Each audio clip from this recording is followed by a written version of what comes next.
ನಮಸ್ಕಾರ ಸ್ನೇಹಿತರೆ, ನರ್ಸಿಂಗ್ ಇನ್ ಕನ್ನಡ ಯೂಟ್ಯೂಬ್ ಚಾನಲ್ಗೆ ಸ್ವಾಗತ.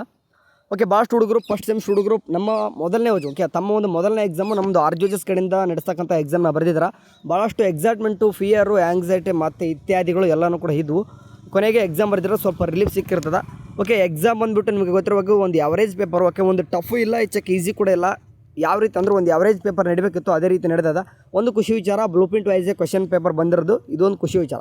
ಓಕೆ, ನೆಕ್ಸ್ಟ್ ಇವಾಗ ಮಾತಾಡೋದಂತಂದರೆ ಈ ಡೈರೆಕ್ಟ್ MCQ ಕ್ವಶನ್ಸ್ ಮಾತ್ರ. ಓಕೆ, ಈಗ ನಾನು ಅಂದರೆ ಕ್ವಶನ್ಸ್ಗೆ ಆನ್ಸರ್ ಹೇಳ್ತಾ ಹೋಗ್ತೀನಿ, ಟಿಕ್ ಮಾಡ್ಕೊರಿ. ನಿಮಗೆ ಆನ್ಸರ್ ರೈಟ್ ಆಗಿತ್ತಂದರೆ ನೋಡ್ಕೊರಿ. ಓಕೆ, ನಾನು ಇವಾಗ ಏನು ಕೂಡ ಓದಕ್ಕೆ ಹೋಗಲ್ಲ, ಕ್ವಶನ್ ನಂಬರು ಅದಕ್ಕೆ ಆನ್ಸರ್ ಹೇಳ್ತಾ ಹೋಗ್ತೀನಿ, ಟಿಕ್ ಮಾಡ್ಕೊಂಡಿದ್ರೆ ಮಾಡ್ಕೋಬೋದು.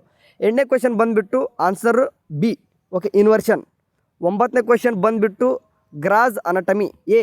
ಓಕೆ, 10ನೇ ಕ್ವಶನ್ ಬಂದುಬಿಟ್ಟು D, Graves disease. Okay, next ಬಂದುಬಿಟ್ಟು ಗ್ರೇವ್ಸ್ ಡಿಸೀಸ್. ನೆಕ್ಸ್ಟು 11ನೇ ಬಂದುಬಿಟ್ಟು ನಿಮಗೆ ಗೊತ್ತಾಗ್ದಂಗೆ ಕನ್ಫ್ಯೂಸ್ ಆಗುತ್ತೆ 11ನೇ ಕ್ವಶನು, ಬಟ್ ಆನ್ಸರ್ ಬಂದುಬಿಟ್ಟು ಬಿ. ಓಕೆ, ನೆಕ್ಸ್ಟ್ 12ನೇದು ಬಂದುಬಿಟ್ಟು ಕ್ವಶನ್ಸ್ಗೆ ಆನ್ಸರ್ ಎಂಡೋಮೆಟ್ರಿಯಮ್ ಎ. ಓಕೆ, 13ನೇದು ಕೂಡ same, the cranial nerve that the arise from the both brain and spinal cord ಅಂತ ಬಂದಾಗ ಆಕ್ಸೆಸರಿ ನರ್ವ್. ಓಕೆ, ಇದಂತರ 13ನೇದು ಈಸಿ ಇದೆ. ಓಕೆ, ನೆಕ್ಸ್ಟು ಅಂದರೆ ಅನಾಟಮಿಯ MCQ ಕ್ವಶನ್ ನಿಮ್ಗೆ ಟಫ್ ಆಗಿರಲಿಕ್ಕಿಲ್ಲ. ಸೊ ನಿಮಗೆ ಬಂದುಬಿಟ್ಟು ಸ್ಟಾರ್ಟಿಂಗಲ್ಲೇ ಸ್ವಲ್ಪ ಟಫ್ ಆಗೋದು, ಬಟ್ ಹೇಳ್ಕೊಳಂಗೆ ಹೇಳ್ತೀನಿ, ಅಷ್ಟು ಕ್ವಶನ್ಸ್ ಡಿಫಿಕಲ್ಟ್ ಕ್ವಶನ್ ಪೇಪರ್ ಏನಲ್ಲ ಇದು. ಓಕೆ, ಗೊತ್ತಾಯ್ತಲ್ಲೋ, ಅನಾಟಮಿಗೆ ಗೊತ್ತಾಯಿತು. ನೆಕ್ಸ್ಟ್ ಫಿಸಿಯಾಲಜಿ ಮಾತಾಡೋಣ. ಫಿಸಿಯಾಲಜಿಲಿ ಬಂದುಬಿಟ್ಟು ಡೈರೆಕ್ಟಾಗಿ ಅದನ್ನು ಕೂಡ ಕ್ವಶನ್ಸ್ಗೆ ಆನ್ಸರ್ ಹೇಳ್ತಾ ಹೋಗ್ತೀನಿ, ಟಿಕ್ ಮಾಡ್ಕೊಂಡಿದ್ರೆ ಮಾಡ್ಕೊರಿ. 8ನೇ ಕ್ವಶನ್ ಬಂದುಬಿಟ್ಟು ಓಕೆ ಓಕೆ ಓಕೆ 8ನೇ ಕ್ವಶನ್ ಬಂದುಬಿಟ್ಟು ಬಿ. ನೆಕ್ಸ್ಟು 9ನೇ ಕ್ವಶನ್ಸ್ಗೆ ಆನ್ಸರ್ ಬಂದುಬಿಟ್ಟು ಎ. ಓಕೆ, ಸ್ಟ್ರೋಕೊಲಿಮ್. ನೆಕ್ಸ್ಟು 10ನೇ ಕ್ವಶನ್. ಓಕೆ, 10ನೇ ಕ್ವಶನ್ಸ್ಗೆ ಆನ್ಸರ್ ಬಂದುಬಿಟ್ಟು A B. Okay, the group the ಕಾಣಿಸ್ತಾ ಬ್ಲಡ್ ಗ್ರೂಪ್ ಬಗ್ಗೆ ಕೇಳಿದ್ರೆ ಸರಿ. ಓಕೆ, ಅದನ್ನು ಬೇಡ.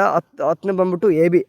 ಓಕೆ, ಹಾಂ, ನೆಕ್ಸ್ಟು 10 ಆಯಿತು. 11ನೇ question the hormone which regulates blood calcium level ಅಂತ ಕೇಳಿದಾರೆ 11ನೇ ಕ್ವಶನ್ಸ್ಗೆ. Okay, parathormone. Okay, A answer A 11ನೇದು. ನೆಕ್ಸ್ಟು 12ನೇದು ನೋಡೋಣ. ಓಕೆ, 12ನೇದು. ಓಕೆ, 12ನೇದು ಕ್ವಶನ್ಸ್ ಆನ್ಸರ್ ಬಂದುಬಿಟ್ಟು ಸಿ. Okay, hearing. ಓಕೆ, 13ನೇದು ಕ್ವಶನ್ ಬಂದುಬಿಟ್ಟು the first step in formation of urine ಅಂತ ಕೇಳಿದ್ರೆ ಈಸಿ ಅಂತ ನನಗೆ ಈಸಿ ಗೊತ್ತಿರ್ತದ. ಫಿಲ್ಟ್ರೇಷನ್ ಅಂತ ನಿಮ್ಗೆ ಆಟೋಮೆಟಿಕ್ ಗೊತ್ತಿದೆ. Okay, filtration.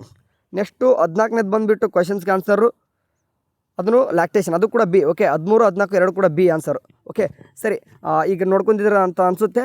ಸರಿ, ಏನೇ ಆಗಲಿ, ನೆಕ್ಸ್ಟ್ ಇವಾಗ ಮುಗೀತು. ಈಗ ಅನಾಟಮಿ ಫಿಸಿಯಾಲಜಿ ಮುಗೀತು ನಿಮಗೆ ಕ್ವಶನ್ಸ್. ನೆಕ್ಸ್ಟ್ ಬರೋದು ಬೇಕಾಗಿರೋದು ಈಗ ಸೋಷಿಯಾಲಜಿ, ಸೈಕಾಲಜಿ. ಪ್ರಿಪೇರ್ ಆಗಲಿ, ಬಿಟ್ಟಾಕ್ರಿ. ಏನಾಗಲಿ, ಎಷ್ಟು ಕ್ವಶನ್ಸ್ ಕರೆಕ್ಟ್ ಆಗಿದೆವೋ, ಆನ್ಸರ್ ತಪ್ಪಾಗಿದೆ ಅದೆಲ್ಲ ಬಿಟ್ಟಾಕಿ.